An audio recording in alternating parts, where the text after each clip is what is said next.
On May Day 2017, the International Committee of the Fourth International calls for redoubled efforts by workers in India and around the world to win the immediate release and exoneration of the 13 Maruti Suzuki India workers who have been framed up and sentenced to life in prison. They are victims of ruthless class justice.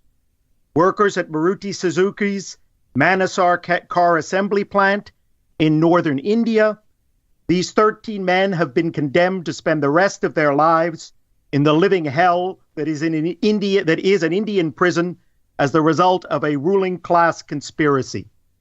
This conspiracy unites the Japanese-owned transnational Suzuki Motor Corporation, the police, the courts, and both of the Indian bourgeoisie's principal parties, the Congress Party and the Hindu supremacist Bharatiya Janata Party.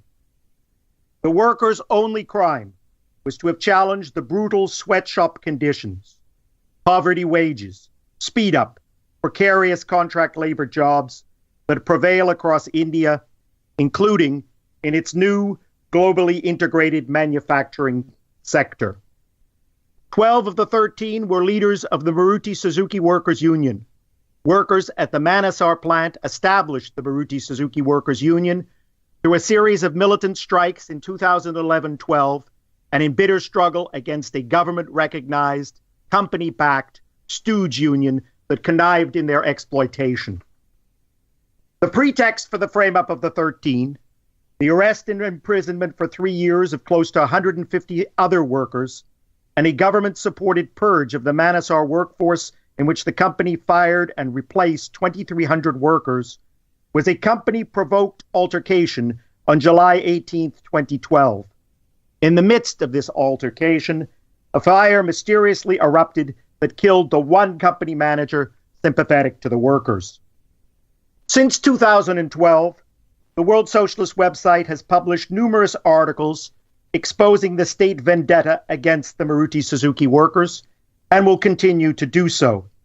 Here, it just should be said that their prosecution and trial were a sham from beginning to end. A company lawyer acted as prosecution co-counsel. The court refused to allow any worker witnesses to the events of July 18, 2012 to testify, claiming that they would be biased. The presiding judge systematically shifted the burden of proof from the state to the workers. And with the explicit backing of India's Supreme Court, he refused to allow the defense to call back key prosecution witnesses for further questioning, although a lower court had ruled this would negate the workers' right to a fair trial.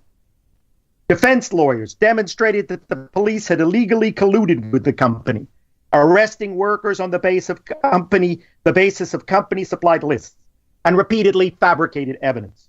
Faced with this irrefutable evidence of police criminality, the judge had to fully exonerate 117 of the arrested workers. But he did so only to try to salvage the frame-up against its principal targets, the leaders of the Maruti Suzuki Workers' Union. The Indian ruling elite is determined to inflict exemplary punishment on the Maruti Suzuki workers so as to intimidate the working class and demonstrate to foreign investors that they can be counted on to ruthlessly suppress all worker resistance to brutal exploitation. This has been spelled out repeatedly and blatantly by government ministers, prosecutors, and the courts themselves. In explaining why he had urged the 13 workers to be sentenced to death by hanging at their March 17th sentencing hearing, Special Prosecutor Anurag Huda declared, "Our industrial growth has dipped, foreign direct investment has dried up, Prime Minister Narendra Modi is calling for Make in India, but such incidents are a stain on our image." There is enormous sympathy for the framed-up Maruti Suzuki workers in India and wherever working people are apprised of the case around the world. But the unions and Stalinist parliamentary parties have systematically isolated the Maruti Suzuki workers while urging them to put their faith in worthless appeals to the capitalist parties and courts that are persecuting them. For weeks, People's Democracy, the English language newspaper of the principal Stalinist party, the Communist Party of India Marxist, failed to print even a word about the conviction and brutal sentences meted out to the Maruti Suzuki workers. The union and Stalinist leaders are adamantly opposed to mobilizing the working class in defense of the Maruti Suzuki workers because they are terrified of their rebellious spirit, and above all, because they support and indeed have played a pivotal role in implementing the ruling elite's drive to make India a cheap labor haven for world capital. The International Committee of the Fourth International urges workers, young people, and all those who defend democratic rights to come to the defense of the framed-up Maruti Suzuki workers. In mounting this international campaign to defend the Maruti Suzuki workers, the ICFI is renewing and reinvigorating the tradition of international workers' defense, whose roots are bound up with the origins of May Day itself in the campaign against the 1880s frame-up of the Haymarket martyrs of the fight for the 8-hour day. The freedom of the Maruti Suzuki workers can and will only be won based on the mobilization of the class strength of the international working class. The Maruti Suzuki workers have come under vicious and unrelenting attack because they challenge the class strategy of the Indian bourgeoisie, which aims to supplant China as the world's principal cheap labor hub.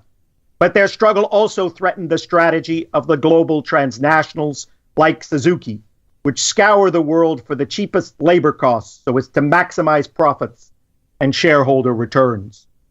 The Maruti Suzuki workers are representatives of the hundreds of millions of new workers that capitalist globalization has created in India, China, and across Asia, Africa, and Latin America. These workers are not just objects of exploitation, but a mighty social force and a powerful ally of workers in the advanced capitalist countries.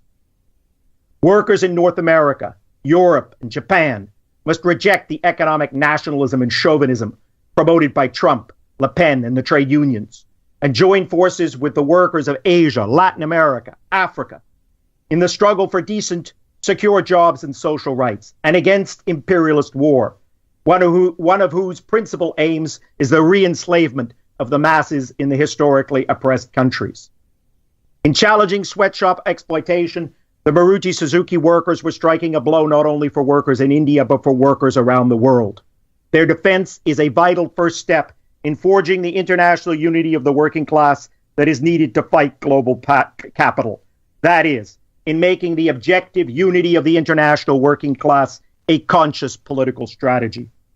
I urge everyone listening today to sign the ICFI online petition, Free the Maruti Suzuki Workers, to circulate it, to make the facts of the Maruti Suzuki case known to workers and young people around the world, to explain how this frame-up epitomizes contemporary global class relations and how the defense of these workers can and must become an important means for advancing the struggle for the fighting unity of the working class against capitalist exploitation and war.